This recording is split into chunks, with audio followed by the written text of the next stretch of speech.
gente, meu nome é Sérgio Ricardo Luglio, eu sou terapeuta nas técnicas de PNL, sou reikiano nível 3, apômetra, trabalho também com psicodrama interno transgeracional, que é uma técnica que trabalha questões de antepassados que estão repercutindo na vida atual, e também trabalho com regressão de vidas passadas. Eu fiz várias buscas na minha vida para encontrar o caminho que eu gostaria de trilhar na parte terapêutica, e eu acredito que esse lado mais espiritual, vamos chamar assim, é o que eu gosto de fazer e é a minha missão. Aliás, minha missão, dentro de alguns cursos que eu fiz de autoconhecimento, sempre foi ajudar o próximo. Então eu busco essa missão dentro da linha terapêutica, e é isso que eu faço hoje em dia.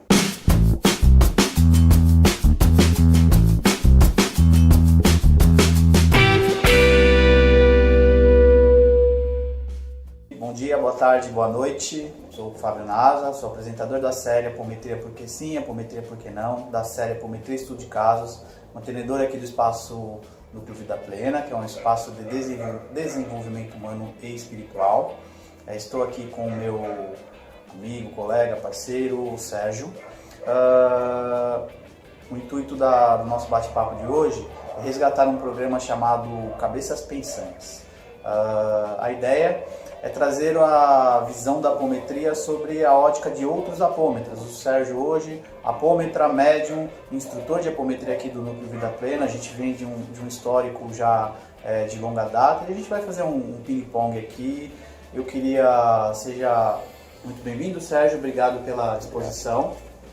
Sérgio, eu queria que você definisse sobre a sua ótica ou ponto de vista o que é a apometria. Apometria... O conceito é uma técnica de atendimento energético de encarnados e desencarnados, mas eu digo que a apometria muitas vezes é a tábua de salvação de muita gente que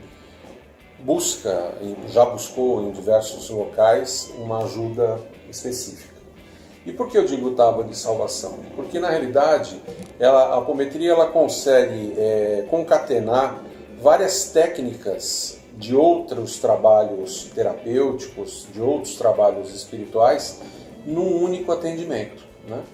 Então, dentro de um atendimento apométrico, muita gente que não conhece acha que só tem um lado espiritual, quando na realidade tem uma carga terapêutica muito grande, na questão do 80-20, né? A pessoa tem que fazer os 80% que lhe cabe para mudar pensamentos, mudar atitudes, e isso é terapêutico, apesar de toda a mola propulsora ser espiritual ou energética, né? Então eu acho que a apometria é isso. A apometria é aquela condição que a gente consegue dar para o consulente de ele olhar para si através de olhos dos médiuns, contando a história dele pela percepção dos médiuns e mostrando para ele que não existe vítima nem algoz. A gente foi isso e é isso o tempo todo, né? A apometria eu acho que traz isso escancarado para todo mundo.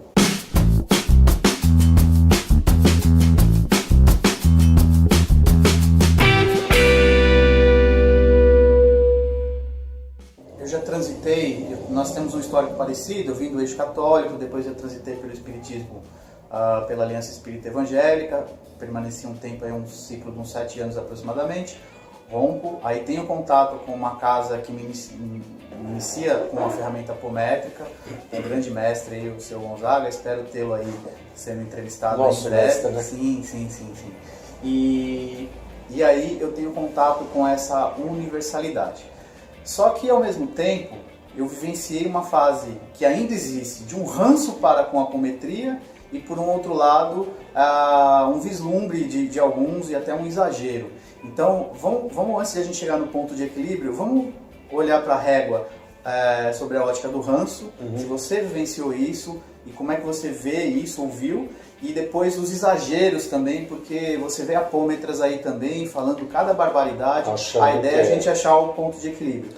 Vamos começar pelo ranço. Passou por isso, vivencia, como é que você enxergou isso ou enxerga? Eu diria que o ranço não é tanto pela técnica, mas muito mais... Até vou juntar um pouco do que você falou, pelos apômetras que se julgam mais do que são. E isso criou para mim uma certa antipatia com alguns processos, né, com algumas pessoas também, no sentido de que pareciam que eram os grandes emissários de Deus, né? Com uma técnica toda poderosa, enfim. Então esse ranço existiu numa certa medida muito mais pelas pessoas, né?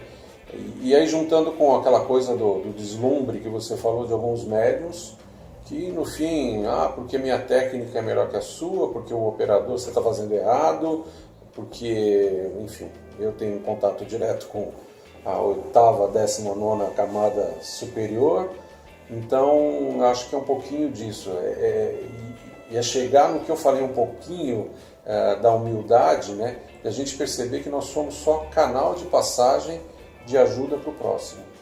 A gente tem conhecimento? Tem. A gente traz uma bagagem de outras vidas? Sim. Eu digo que toda apômetra tem um pezinho na cozinha de magia, né? Já fez muita burrada, muita besteira, e agora está tendo uma oportunidade de rever isso aí, né? Agora, a gente tem um conhecimento, mas precisa medir até onde vai o nosso passo. Qual é o tamanho da nossa perna, né? Porque senão o ataque vem na medida do passo que você quis dar. É ação e reação, né? Não tem muita diferença disso.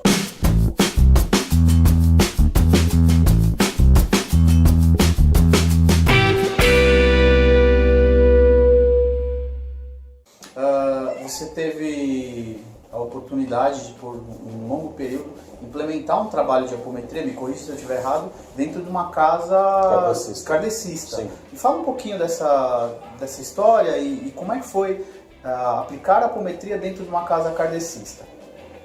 Então, vamos primeiro conceituar que aquela casa ela tinha uma mente aberta, porque também tem o ranço de casas kardecistas que não aceitam a apometria porque estão fora da doutrina, né? Da fora questão... do Pentateuco kardeciano, né? Exatamente. Kardec não disse e não serve. Né? Não tem nenhuma palavra apometria nas obras de Kardec, então não pode. Né? Mas na realidade tem tudo de apometria dentro da obra dele. Né?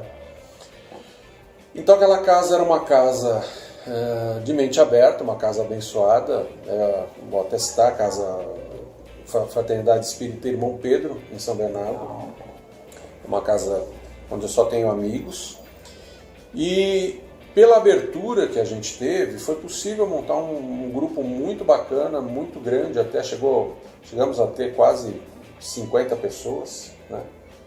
Foi perto disso, a gente montava 5 mesas, 6 mesas, então tinha bastante gente. E o que aconteceu, eu acho que é um pouco o ciclo do que acontece em toda casa, que começa a crescer e o ego das pessoas começa a aflorar, né? Então, enquanto a gente tinha vou dizer até uma pureza espiritual para fazer o trabalho, tudo corria bem.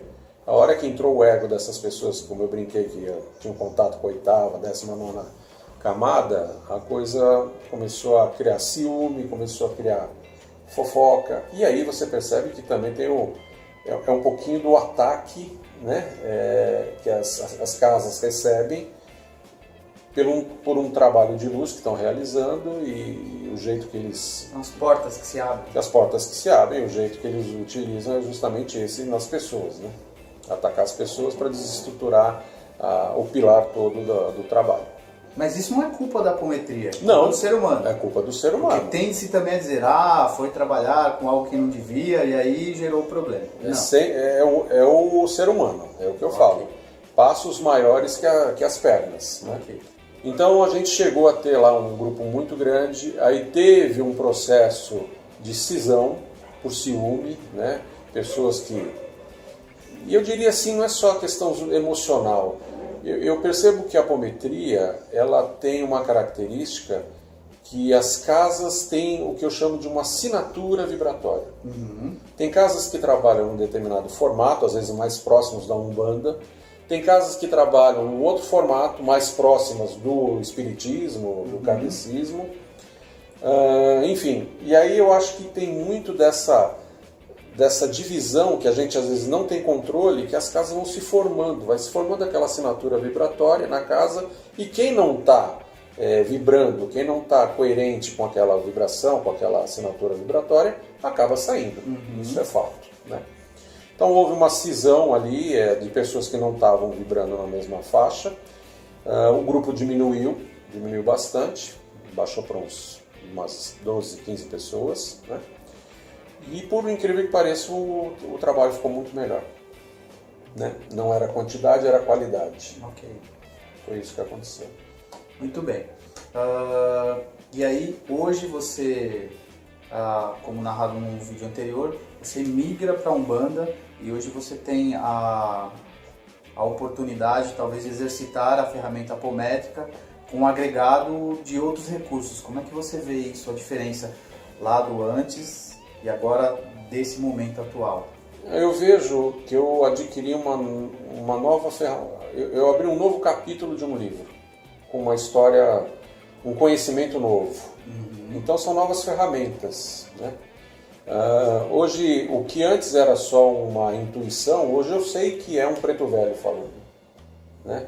O que antes era uma opinião mais dura, hoje eu sei que é um Exu dirigindo uma palavra de misericórdia e de justiça para a pessoa. Então, na realidade, para mim, essa questão da Umbanda agregou muito na apometria, nessa questão do quem é que está aqui, o que está acontecendo, qual é o caminho que eu estou trilhando, né? Antes era meio assim, vai tateando e vamos embora, né? Agora eu tenho conhecimento, eu sei que o que é preciso, eu sei que existem meios de proteção diferentes, não é só mental, porque a gente também está numa faixa vibratória mais próxima da matéria. Enfim, foram ferramentas que me foi dado para poder trabalhar. Legal. Não sei se vocês percebem, nós não estamos aqui defendendo ou criticando o espiritismo ou o kardecismo, para alguns, essa denominação, a Umbanda, ou dizendo que a apometria é o melhor e é pior. A gente percebe que é uma fusão de ferramentas, ora uma atuando numa faixa, ora atuando na outra, ora dando oportunidade para que o médium, e eu me coloco nessa posição também, hoje, estudando um pouco sobre Umbanda, não sou umbandista, mas estudando, fazendo desenvolvimento mediúnico na linha de Umbanda também, para que se torne uma ferramenta mais consciente. E aí a gente amplia a nossa caixa de ferramentas, seja ela chamada apometria, ou seja ela chamada Umbanda com apometria, apometria com Umbanda, espiritismo e assim por diante. O nome não importa, o que importa é entender isso como uma grande caixa de ferramentas que auxilia no processo de transformação, de crescimento pessoal, me coloco aqui no meu processo de desenvolvimento humano e espiritual e, consequentemente, sendo mais eficiente no auxílio ao próximo, ao que a gente chama aqui de consolente.